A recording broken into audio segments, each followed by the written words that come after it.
Greetings. My name is Paul Michael Taylor. I'm speaking to you from the Smithsonian Institution here in Washington, D.C. Good morning in Manila. And the topic of my paper is the critical role of museums and heritage sites in times of disaster. It's really an honor for me to be here as part of this conference on museum interpretation in times of disaster, museum education, exhibition, and public programs in the new normal, and particularly to open up this first session, which will highlight the role of museums and heritage sites in times of disaster. An overview of what I plan to talk about today, really it's in 4 parts, and we are looking at some of the terrible effects on museums, not dwelling on some of the other horrible effects that we all know, the losses of our loved ones, families, the terrible economic repercussions and so on of the COVID epidemic or pandemic, but focusing directly on museum responses and without in any way denying the terrible tragedies that many individuals and people have felt around the world in our shared experience of this terrible pandemic. We have to also remember the advice that's credited to many people and in many forms. One variant of this was given by Winston Churchill when he worked to form the United Nations after the terrible disasters and crises of World War II. He said that we should not let a serious crisis go to waste. And that's exactly what many of us have been trying to do as we have been recovering in our own particular ways and places and forms from the effects of the pandemic on our museums, and discovering that there are some silver linings in this episode, and that the new normal that we're moving towards will have changed many things, and some of which will have changed for the better.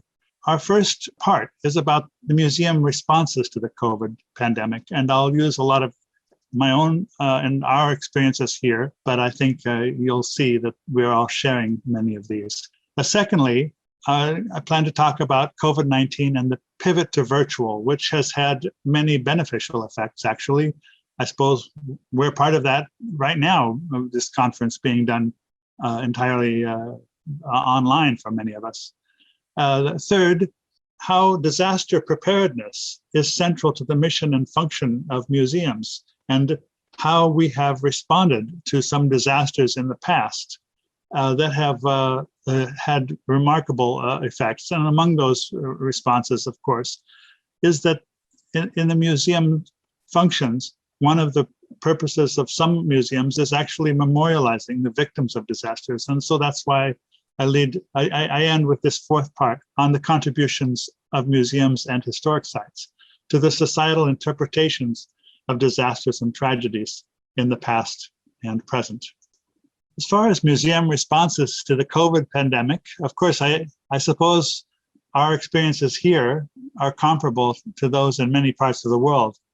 This sign that I'm showing you now is taking a picture now of the sign right outside the front door of our museum, right after I had left in March of 2020.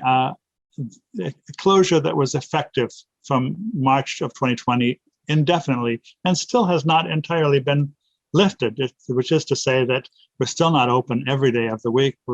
Most of the museums here are open only part-time and with a lot of changes. A very dramatic, sudden change for a museum that's been open every day except Christmas for many years. If you look at the graph of museum attendance in the United States in 2019 versus 2020, for each of these various museums, you can see the dramatic fall off. And there was more pressure on some museums than others to close down completely.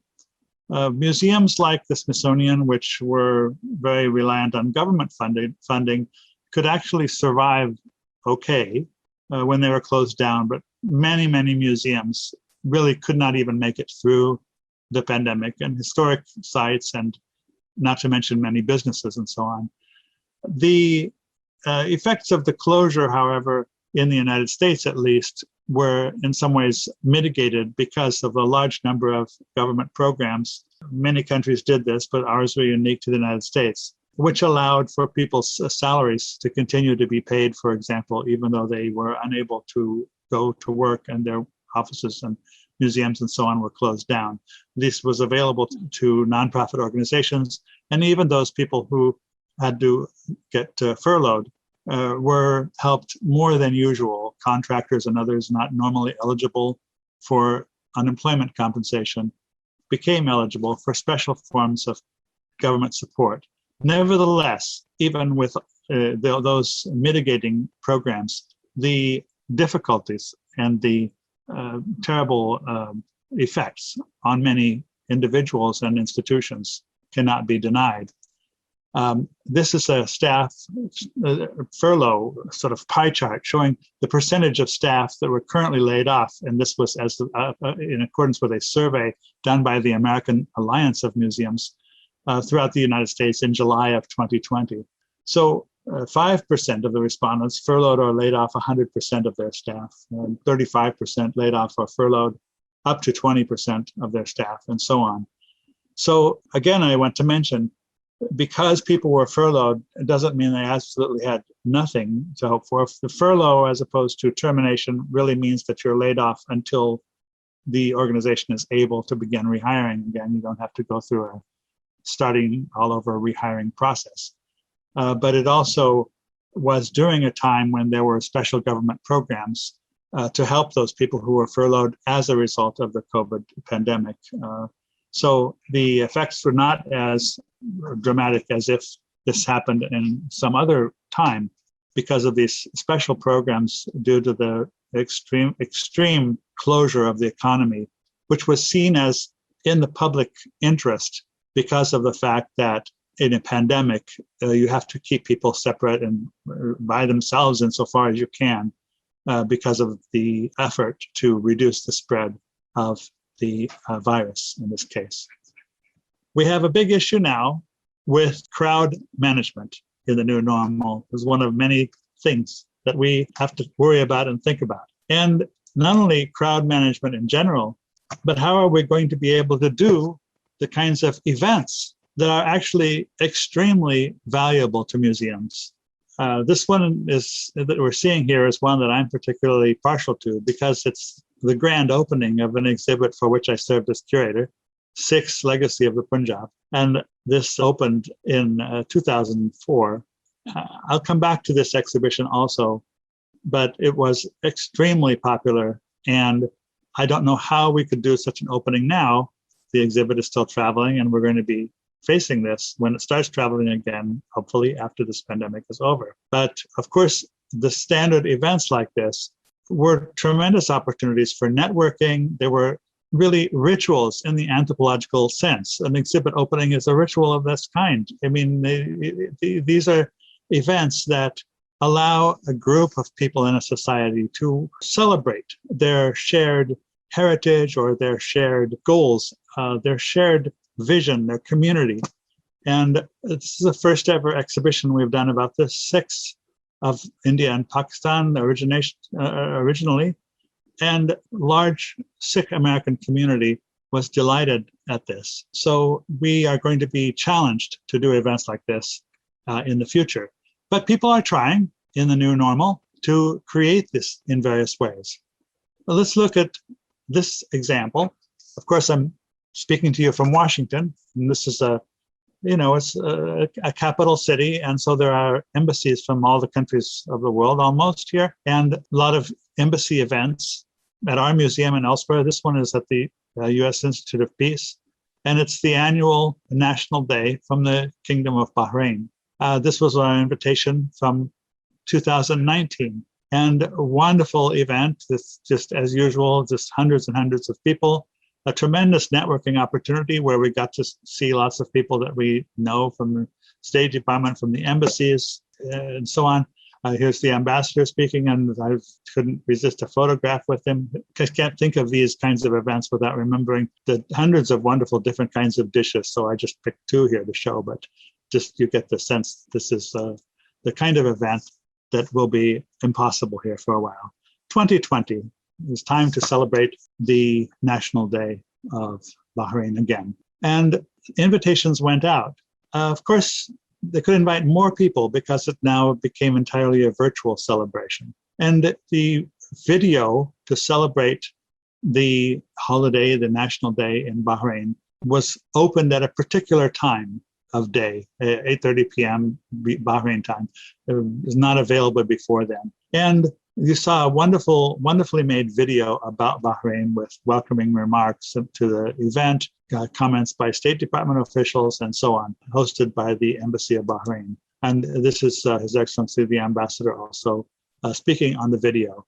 So I say pluses and minuses. There were many, many more people present at this 2020 event. And we've seen that with conferences and other seminars, webinars, and so on. But the atmosphere was certainly not the same. And of course, you could participate to just sitting at home and eating, soup out of a can or something, because there's no, the kind of atmosphere of the reception was just not present. But it was a wonderfully put together video, and it made us all recognize the importance of our friends, and as in every country that does these events here. But we missed a lot of the day-to-day sort of interaction. And I looked back at the 2019 event at the list of business cards that I picked up and the follow-up phone calls and letters and so on. Those were all missing. And I think that this is something that we all face, because a lot of things happen in these museum events. In addition to the sort of economic effects of the not having the large numbers of people arriving in a particular place, you could say that's a savings. And you could also say that it's less visible and memorable presence in the museum environment where many of these events take place. But I just use this as one example. There are other countries that do this kind of celebration, and a lot of those take place in our museums.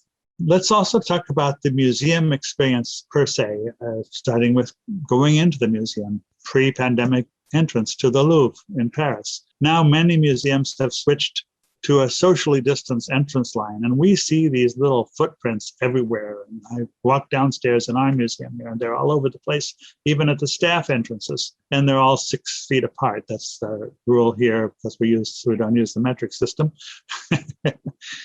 Then we also have this experience. I mean, people who are socially distanced and walking into a museum and getting their temperature taken and so on, their experience is a little different. They still have that personal, very, very memorable experience of direct contact with the things they're seeing in the museum, the artworks, the scientific specimens, and so on. But what is their real feeling? Does things like this make them feel like they're more safe, or are they being reminded that even being present there, going out of their house, is a bit of a dangerous thing now? And that's a serious matter. And this is one of the reasons that even with the reopenings, the visitation is quite low. Although we do get the sense that once things truly open in a way that everybody feels we can safely go out, there is a tremendous pent-up demand for going out and doing these things, and performances, events, parties, and so on. We do believe that in due course, when this pandemic has reached the stage that statistically pandemics eventually do reach, when people can celebrate the fact that they're down to a low level of risk, that there is going to be a tremendous pent-up demand for going out, just like there is already now showing up a tremendous pent-up demand for going out and buying things that is resulting in some rather serious shortages of material goods and possessions, as well as opportunities to go out to good restaurants and so on. So we have a lot of shortages of goods and shortages of labor now. That is a temporary phenomenon. Some of the transformations are quite creative, I would say, because you have to have protection between people to avoid the kind of droplets of either coughing or sneezing or anything like that. But instead of just doing this in a standard plexiglass way, people have come up with creative examples like this. In other cases, in science museums, you have these big shark jaws, that people look through and so on. So you're starting to see some very creative ways of keeping people separate. We also have this phenomenon, in case anybody has the slightest tinge of hypochondria, I'd say this is your moment to be an employee of a museum, because museums are starting to use this, like these health screening questionnaires. And they ask, as the Smithsonian did anyway, before you come to work every day, please give yourself this little questionnaire. Do you have a fever? Have you been, coughing? Do you have any trouble breathing, any shortness of breath, any muscle or body aches? And if you're a lucky person who can 100% of the time say no to all those questions without the slightest bit of doubt, go ahead and get in your car and come to the Smithsonian and stay socially distanced and keep a mask on and so on as you go to your office. But I have to say the offices still are not open full time, and we're trying to keep a low capacity of presence of people in the offices, even now. And I'm speaking now in October of 2021 at the time of this conference. And the Museum of Natural History, where our anthropology is located and where my research program on Asian cultural history is located, is only open 5 days a week out of 7. And the offices are almost entirely empty upstairs in the staff areas every day, while people are teleworking from home. Teleworking from home and our activities during the pandemic period have not been all negative at all. So this is why I'd like to move to talk about not letting a serious disaster or crisis go to waste. Again, with all due concern for the tragedies that many families and so on have experienced, we try to make the best of the situation and find silver linings. So let's look at some of the benefits that the pivot to virtual has brought, and the new revived interest on digitization, imaging, modeling, offsite backups that is associated with our current pivot to virtual, in which even conferences like this one are taking place largely virtually. This is actually in my home. One of my student interns is working with me on a machine learning project, which we might not have been doing if the offices had been open, but everybody was stuck at home. So I invited the interns and research fellows and so on to just come over and work on projects with me, which was there since none of us were allowed into the museum.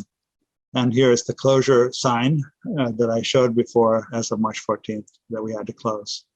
So this was a huge change in our day-to-day operations.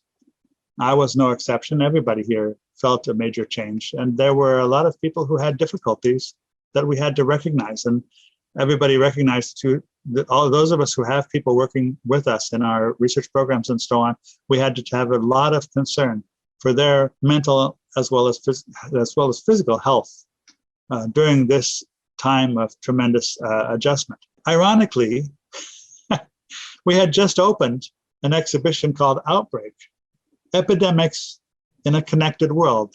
And it was an exhibition about epidemics and worldwide pandemics, and looking at how they originate and where they are. And as I had to pack up all the stuff in my office and take cartloads of it down to my car, I had to go through the Outbreak exhibit, and just a little bit of chuckling as I did, but it was a serious matter. And anyway, this is a photograph of one of many trips out to the car.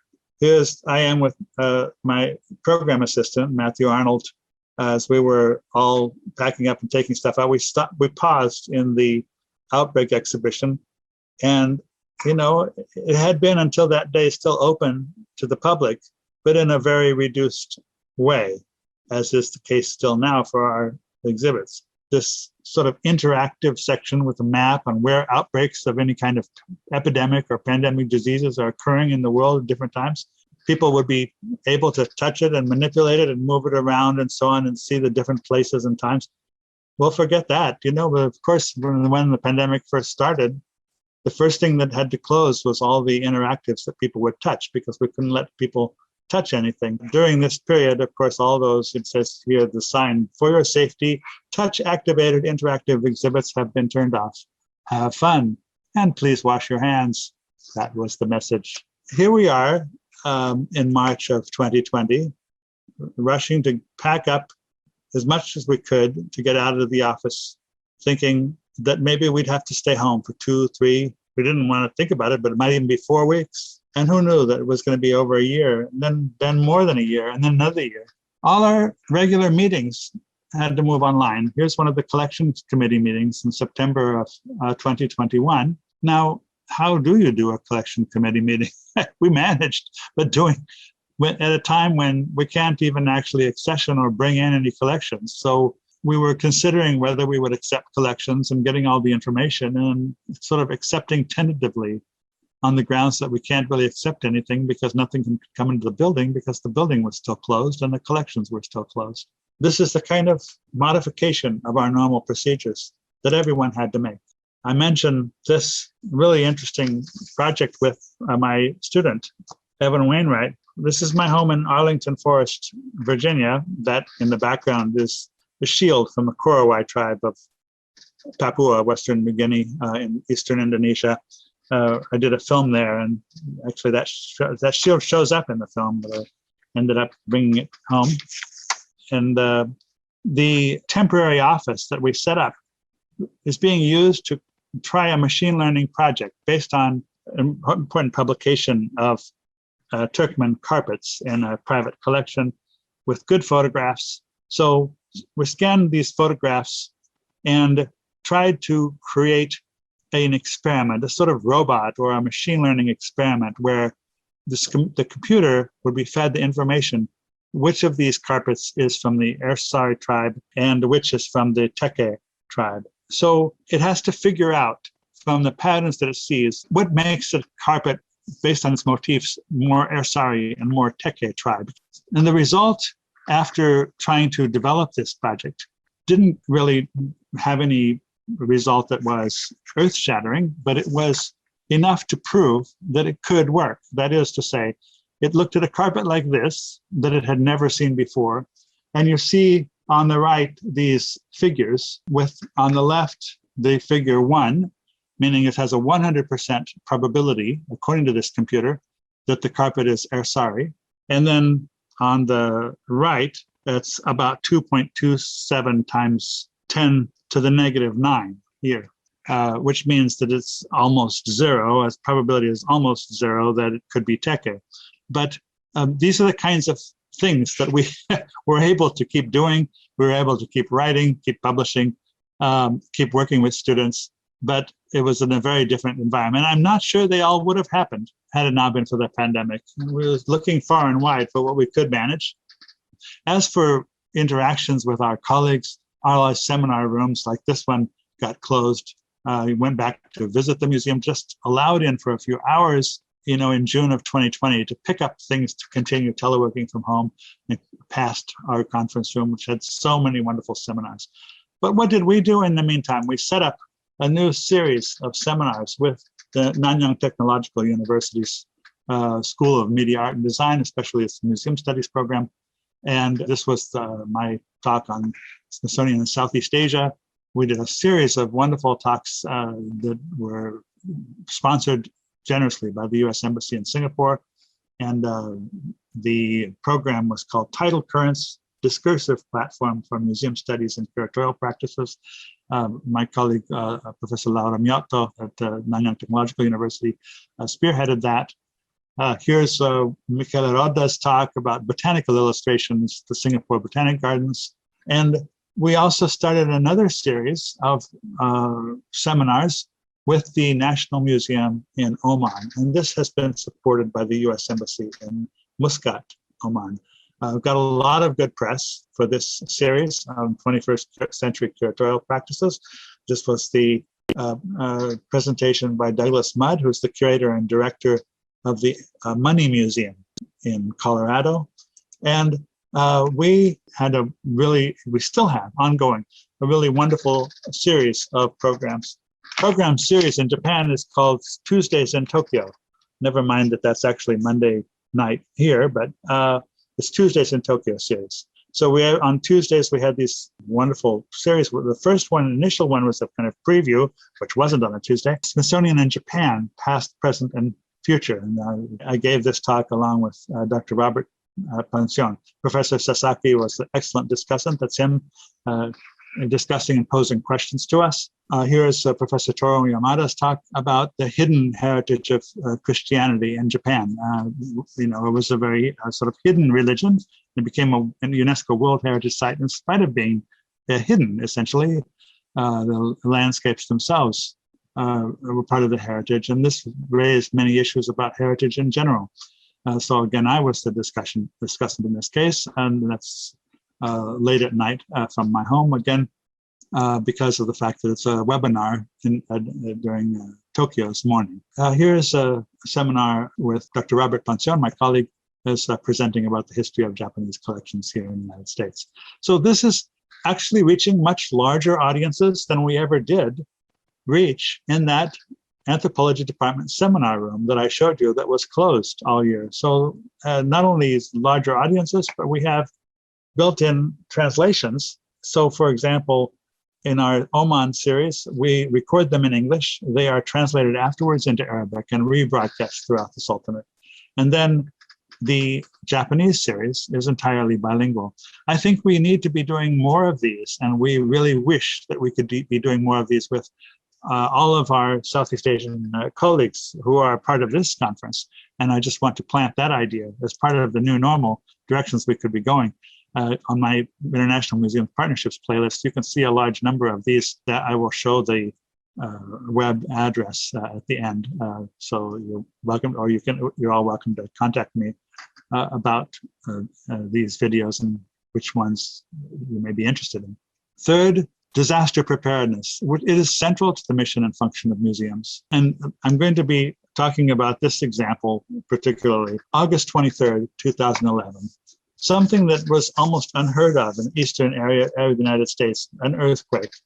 So this was a wall right near my office here that was very damaged by that earthquake that took place. It was 5.8 magnitude earthquake.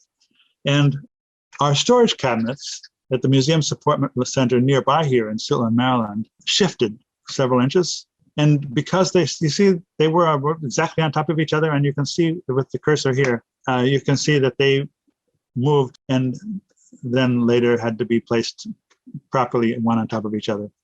And in addition, the lowest cabinets were moving around on the floor. Now, this is actually very serious because the ceramics in many ways were damaged. I don't really have time to go through this in a lot of detail, but I will say that when I first arrived as a curator here, having grown up in Los Angeles, one of the things that struck me most was how different things were in storage as well as everywhere else around here in terms of earthquake preparedness. Earthquakes were something that I knew very well from Los Angeles, and everybody was prepared for them. And you didn't find things stored like they were being stored here. And you didn't see things on display that were standing upright, for example, without little wires, invisible plastic wires or something that would hold them in various ways so that they wouldn't fall over if there was a sudden earthquake. But here you never saw that because the earthquakes were almost unheard of. And yet it was geologically possible, as we saw in August of 2011. So this was a big surprise for everybody here. And many objects were damaged, and I had to go through and check all this damage and calculate. I'm curator for Asia, Europe, and Middle East. The damage was almost entirely in the Asian section of the storage, however. So I counted 106 damaged Asian objects, and I actually had to do an estimate of their value, which is something we would never normally have to do for anything except when sending something out on loan. But how can you do this? And I came up with a method of basically dividing them into 3 classes: extremely valuable, of modest value, and replaceable, but still, expensive for us because we had to catalog them and everything. And then just counted how many in each category and multiplied. And I turned that in and said, I don't know how to do a better job of this in a reasonable amount of time. And nobody ever complained. They accepted it. I came up with a value of $895,000 worth of damage only to the objects, not counting anything to the structure of the buildings or anything else. That's just for the Asian objects. Now, my experience with that, we can say it was a bad experience of an earthquake here, is nothing compared to Japan's sort of triple disaster earlier that same year. But Japan is normally well prepared for these things. I would say we were not. In fact, another anecdote about the Smithsonian earthquake in August of 2011, we did all the normal drills for everything imaginable. We have fire drills here. We have active shooter drills. We have drills for what to do if there's a bomb in the building, if there's a bomb outside the building. Nobody ever did an earthquake drill here because this is not an earthquake zone. We had earthquake drills constantly in Los Angeles when I was growing up.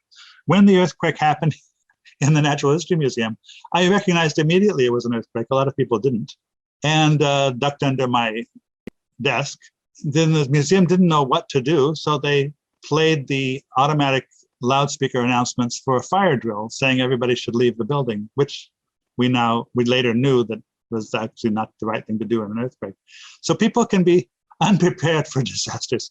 Japan is generally very well prepared for disasters. But my goodness, whenever we have some kind of little problem, let's think about March of 2011, a huge earthquake, much larger than the 5.8, so over 9 on the Richter scale, and leading to a massive tsunami. I mean, can you imagine waves that are 40 feet high coming at you, which of course, not as if that wasn't enough, totally damaged the Fukushima #1 power plant, which is a nuclear power plant having a nuclear meltdown.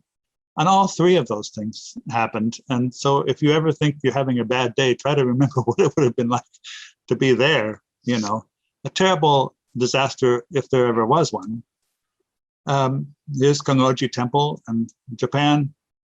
This is one of the museums that was most heavily affected, the Ishinomaki City Museum in Miyagi Prefecture. And I owe these examples largely to the wonderful in 2012 article examining these things by Dr.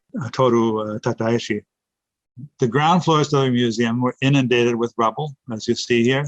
Here are people removing rubble from the storage facilities. The contents were largely destroyed, but many things, going through them carefully, could be saved. Here you see people removing salvaged objects that they could salvage from the storage areas.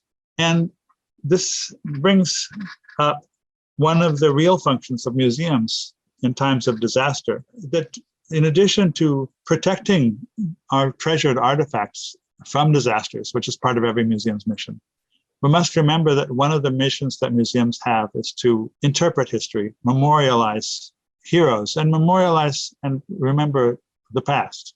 And so the Great East Japan Earthquake and Nuclear Disaster Memorial Museum is an example of that.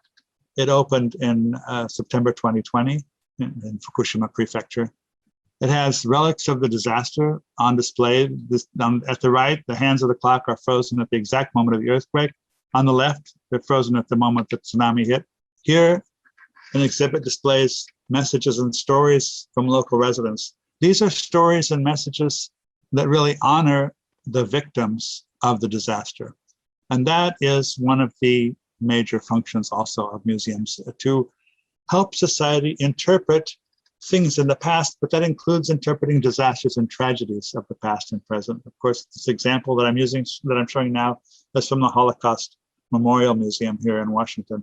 As part of our pivot to virtual, I am very pleased that we have been awarded with the in Flanders Field Museum in Ypres, Belgium, a grant from the State Department, U.S. Embassy in Belgium, to collaborate on telling the story of Americans in World War I in this area in Flanders Fields. Flanders Fields and the area around Ypres, the Ypres salient, is where hundreds of thousands of people were killed in trench warfare during World War I. So this is a wonderful museum in Ypres, or it's called in French, Ypres in Belgium, in Flemish, about World War I.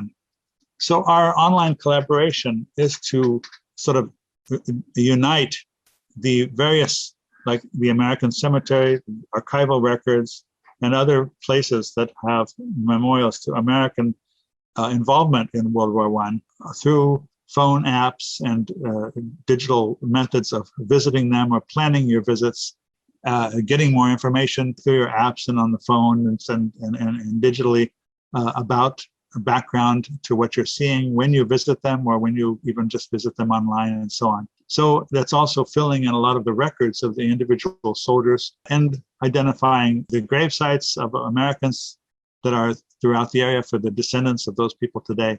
So basically working together with the In Flanders Fields Museum and an exhibition practice and the development of digital apps and databases and websites that will bring together these historic sites and information about them. So this is part of our pivot to virtual that we probably would not have been doing without this pandemic. And we're memorializing disasters of the past as a result of initiatives undertaken during the present disaster. This is my closing slide, actually. Our exhibition that opened in 2004 here in Washington on Sikhs, Legacy of the Punjab. It was a very important exhibition for the Sikhs, as I mentioned early on when I talked about it. But you know, in 2001, September 11th, we had a tragedy, the disaster of the Twin Towers and other 9/11, as we call it, attacks here in the United States. That had a very negative effect to many people, and there was a lot of anti-Sikh and anti-Muslim discrimination.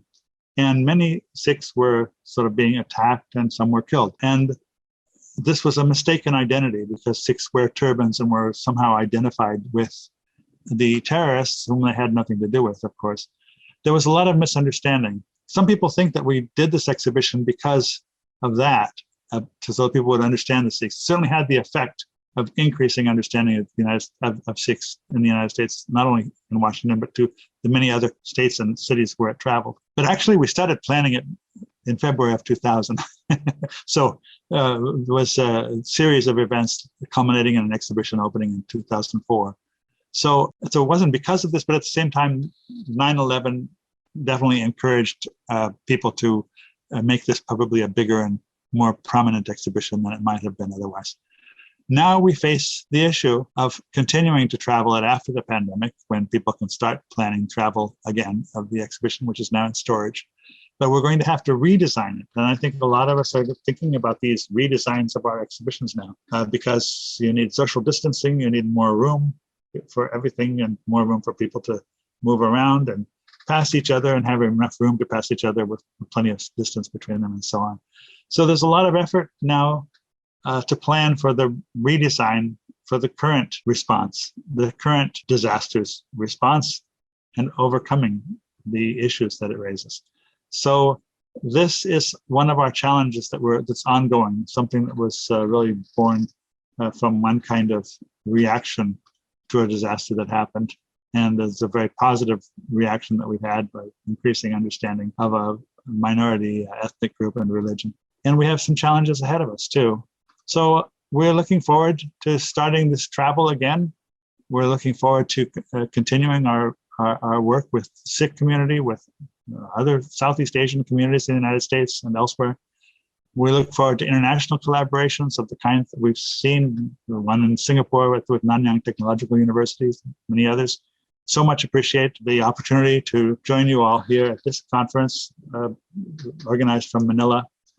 I want to mention that you're welcome to download for free any of the publications about these exhibitions or other initiatives I've talked about from my websites, as well as see any of the videos. Thanks to the Smithsonian team.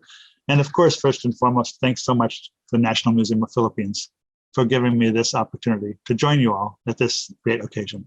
Thank you again.